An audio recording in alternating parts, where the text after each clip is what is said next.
The nice thing about pennies is you can get 5 for a nickel, and you can get them just about anywhere. And if you can't afford to use a penny, maybe your turn you won't be able to make any terrain whatsoever. So just a little joke there. You can find enough free stuff around to make terrain. You just need to know how to shop for stuff. Hey, it's Fat Uncle.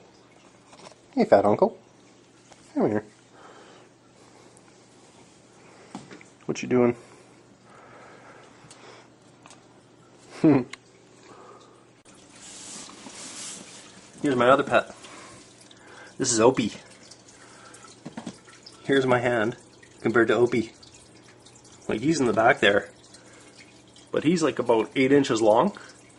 Yeah, I bought him at Walmart for 38 cents, so that was going to be his name. Like the rapper 50 Cent, he was going to be 38 cent, because that's how much I paid for him. But, oh yeah, he's a good boy. Not too talkative though. He's a murderer though. Anytime I've put any other fish in there, he's killed them. You know, or they've jumped out of the tank and committed suicide. Yeah, he has to live by himself now. No friends for you! Right, Opie? Hey, those pieces inside the aquarium there would make good terrain pieces. Maybe when he goes to sleep. Here's a couple more pieces. Different type of material on there. Spiky guys. Made 3 of those. This one. See, I try to, when you cut your piece and put it on, you know, look at the piece and you know, try to make it look. Ideally, when you buy something, it's nice that if it's the more natural that it looks, the better. Like this has just got, you can see at the bottom there, it's just got 2 little sprigs. I made 2 holes and put 2 little pieces in, and that was it. Here's some tall grass type pieces.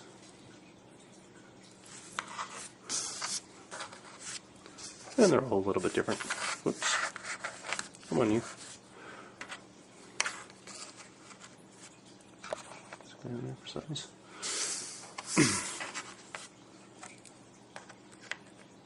Get them right in there. That's going to be part of my jungle board. And for this final piece, this is these tall grass-like things. I don't know, you can double it up as elephant grass or some kind of alien terrain. And this is actually made from a corn broom. So you can see all the ends.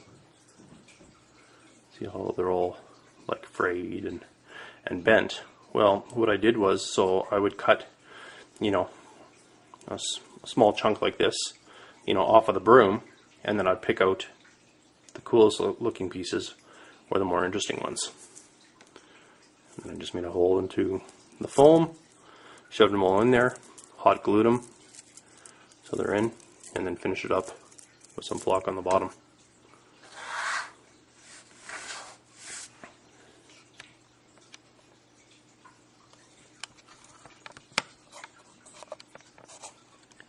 There we have it, and there we have it. So that's what I have on the go for now. So now on to the actual making of these terrain, of the bigger terrain pieces that I showed you.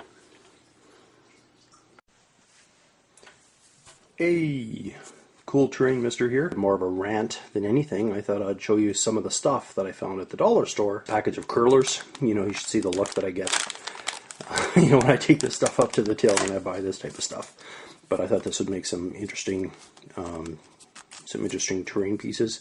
I try to look for anything that really that's got texture or an interesting shape. I look at things and I say, would I be able to make this?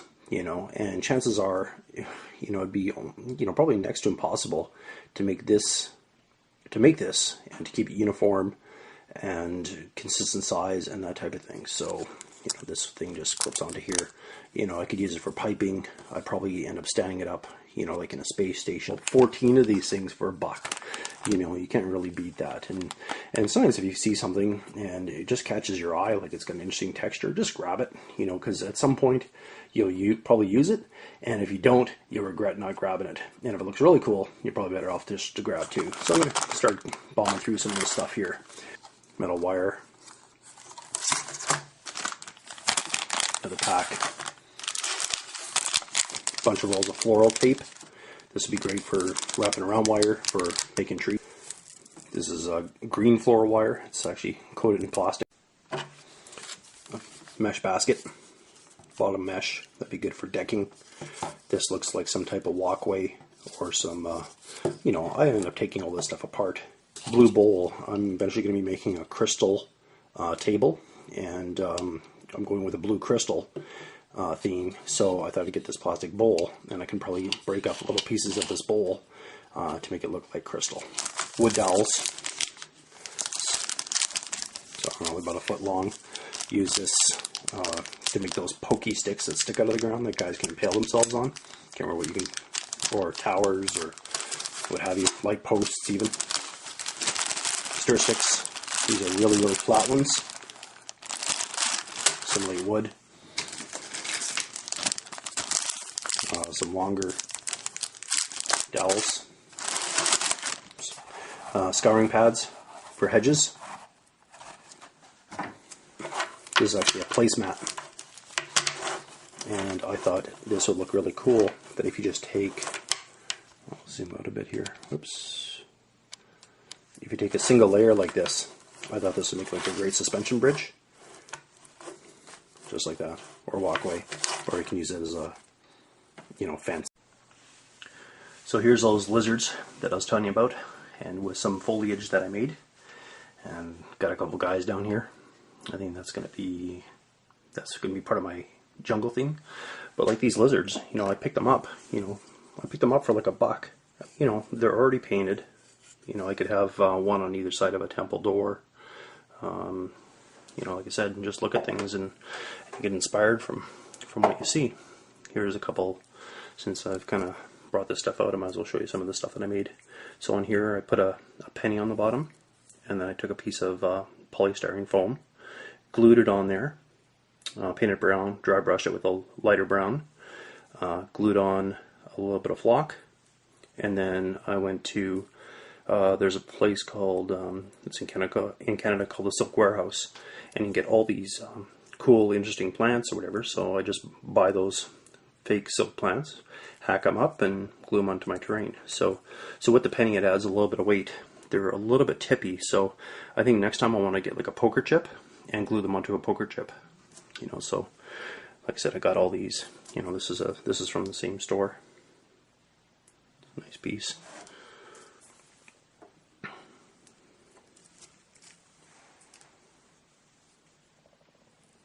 These guys. My own kind of tropical fern, I guess, did the same thing. You know, put some rock on there. You know, this is actually just a piece of plywood.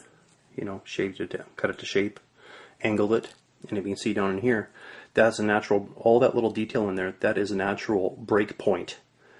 When you just snap the piece off, it. You know, I don't like to sand that kind of stuff off. You know, I think it looks great like that. You know, a couple little sprigs on there. You know, I even took these little like berry looking things or whatever and just shoved those in there just to add some more interest. Right. This one here, I took a piece of my arborite, cut it, added on a bunch of rock. Here's what I got on here. Just to give you an idea for scaling that. This guy here, the tree, the palm tree, is actually made from a pine cone. So what I did was I got the pine cone and I cut all the outside parts off, right, and then just glued a couple little leaves to the top.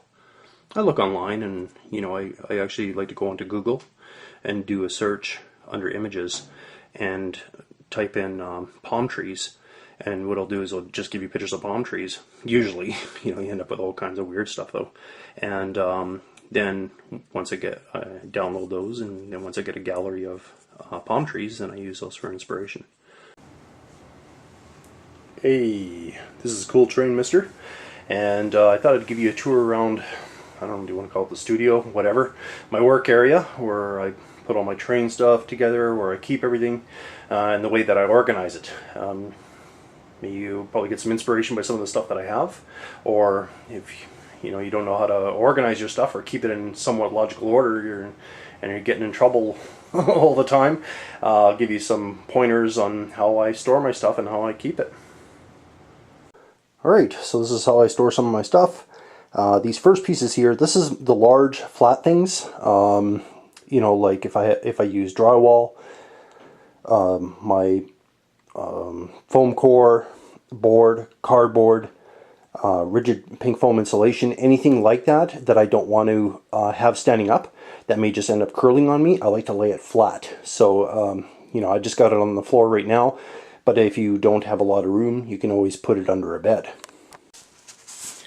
So this is my rigid polystyrene. This is 1/2 inch, and it comes in a 4x8 sheet. So I usually like to cut it in half so that they're more manageable pieces, so 4 feet high. Then here I got my foam core board. Got a bunch of sheets here. Keep them really flat so they don't warp on you. Then here I got, this is 1/8 of an inch, I don't know, some kind of, I don't know what you call this stuff. This is my 1/8 of an inch MDF. They use this, you can use this to make furniture, whatever. Find it at your hardware store. This is what I like to use for all my basing, so if I'm going to build a building and put it on something, this is the like a hardboard type thing. So I got that. This is a really good material too. This is ceiling tile. So when you go into like a restaurant or you go into a warehouse or anything like that, and when you look up at the ceiling, and you see a ceiling that's hanging down from the a false ceiling that's hanging down from the roof.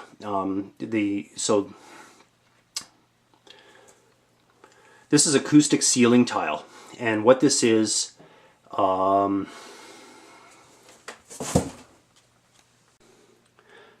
this here is T-bar ceiling tile, or acoustic ceiling tile. You can find this at the hardware store. Anytime you go into like a restaurant or into a big warehouse or anything like that, and if they have a ceiling that's suspended down and it's got like panels in a grid, that is called either T-bar, suspended ceiling, a false ceiling, drop ceiling, anything like that. But basically, in Canada here, we call it a T-bar ceiling. So people will put this on in their basement, so they can have access to wires and that type of thing. It's just cheaper than using drywall on your ceiling, and that way you can always get to your wires and pipes and that type of thing. So typically they can come into 2x2 2x2 foot pieces, and usually about a 1/2 inch thick. I try to buy the real plain one. It's cheaper, and I don't know, they might be about, I don't know, $3 or $4 each type thing for a 2x4. But this is a great building material, and you'll see how I build my terrain. This T-bar panel, this is how I build this terrain. The one that I'm going to do my tutorial on, these pieces. This is all built out of ceiling tile, and I'll show you how I build that. This isn't built out of foam. See, there's the ceiling tile material on the bottom there. So I will show you how I build those. So here is a full-size ceiling tile, and you can see that it's got tons and tons of little holes in it. And I remember once being in the hospital, looking up at the ceiling, and just counting all the holes that I saw on the ceiling and this stuff. But I'll show you how to get rid of those holes whenever you build terrain. So again, I like to store all the stuff flat on the floor, so that way it doesn't curl or warp on me. I also found myself a large cardboard box. It's about 4.5, 5 feet high, and it's about 3 feet wide. A good probably 6 inches wide. And in this is where I like to keep all my offcuts for my foam. Any large pieces that I don't want to lay down that can afford to stand up, I'll keep them in here. Just again for easy storage. Okay, for my first shelf here, this is where I keep all my miniatures and all my works in progress. So obviously keep things up off the floor, you know, keep dust out, you know, and all this stuff is in the basement. So, you know, we always worry about flooding and, you know, what have you. So you don't really want to store stuff right on the floor if possible. You know, I try to keep all my stuff in plastic bins and then put stuff on top of the plastic bins for storage. But right now it's winter and I'm not really too worried about flooding.